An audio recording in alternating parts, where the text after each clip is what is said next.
Olá, como estão? Estou aqui hoje para apresentar a vocês o trabalho que desenvolvi junto com a editora Albatroz do Rio de Janeiro para a publicação de uma aspiração muito antiga que era escrever as minhas memórias durante o período em que trabalhei como diplomata representando o Brasil em vários continentes, na África, na Ásia, na Europa e nas Américas.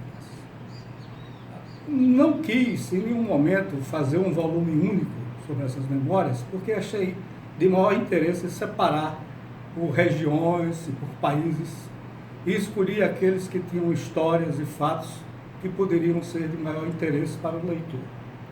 Escolhi também uma maneira fácil de contar as histórias por capítulos, pequenos capítulos, e por livros também não muito extensos.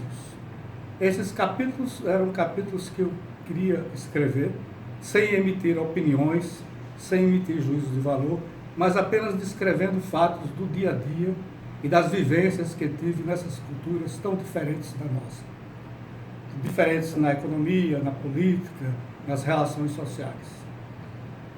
Escolhi a editora Albatroz porque foi a que me pareceu a editora que me apresentou as melhores condições de realizar o que queria. Primeiro, é uma editora muito dinâmica, com uma equipe jovem, que tem uma criatividade de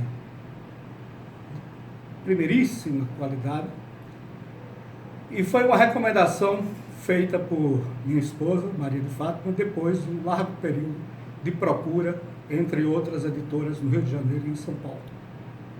Escolhi também porque poderia publicar na forma de livro físico e na forma de livro eletrônico, que é a tendência hoje em dia crescente no mundo, a leitura de livros eletrônicos. Completei este último mês de junho um trabalho que durou 2 anos. Começou em junho de 2018 e terminou em junho de 2020. O primeiro livro foi um livro sobre a minha infância e adolescência em Maceió, cidade natal, minha cidade natal. O segundo livro foi escolhido como as 2 experiências que realmente mais me tocaram e mais me impressionaram durante essa larga trajetória de 43 anos e 5 meses na carreira diplomática. A minha experiência em Cuba, por ser um regime político, econômico, completamente distinto de tudo que eu conhecia e de que nós conhecemos aqui no Ocidente, uma herança ainda da Revolução Stalinista-Leninista, comunista, e o continente africano, que é base da nossa cultura brasileira e que foi talvez a experiência mais marcante da minha vida. O terceiro livro foi a minha experiência ainda de jovem adulto, na faixa de 25 a 28 anos, na Europa, entre a Alemanha e a França, e reflete um pouco a minha vivência social e cultural na Europa, como vivente na Europa pela primeira vez, porque é muito diferente você fazer turismo do que você realmente viver o dia a dia e compartilhar da vida diária dessas culturas tão importantes para a nossa formação aqui no Brasil.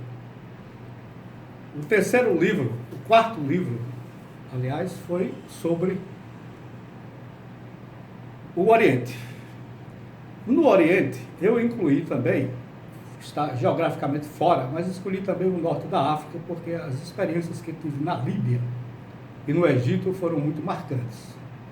Decidi incluir Líbia e Egito nesse Memória do Oriente, mas ele é basicamente centrado no Oriente Médio, Arábia Saudita, Kuwait, todos aqueles países que são de uma cultura completamente distinta, completamente fora do que nós conhecemos, a começar pela religião islâmica. E, finalmente, o quinto livro reservei para uma experiência que considero talvez a experiência profissional mais interessante que tive na carreira diplomática, que foi participar da criação da Comunidade dos Países de Língua Portuguesa, em Lisboa, onde servi durante 3 anos, na companhia do então embaixador José Aparecido de Oliveira. Durante mais de 2 anos, foi feita uma campanha intensa em Portugal e nos países africanos de língua portuguesa para a criação da CPLP, sob a coordenação e orientação do embaixador José Aparecido de Oliveira. Então, neste livro é basicamente contando a história da criação da CPLP e também dando um pano de fundo das relações entre o Brasil e Portugal naquela época. A editora Albatroz foi uma experiência maravilhosa. O trato com a editora, a relação entre autor e editor é uma relação especial. Todos os artistas com quem trabalhei, capistas, revisores e também a direção da própria editora, sempre foram muito solícitos e sempre cumpriram integralmente com tudo que foi acordado. Eu sou muito grato ao Albatroz pelo trabalho de alta qualidade que eles dedicaram à produção desse sonho tão antigo mesmo. Muito obrigado.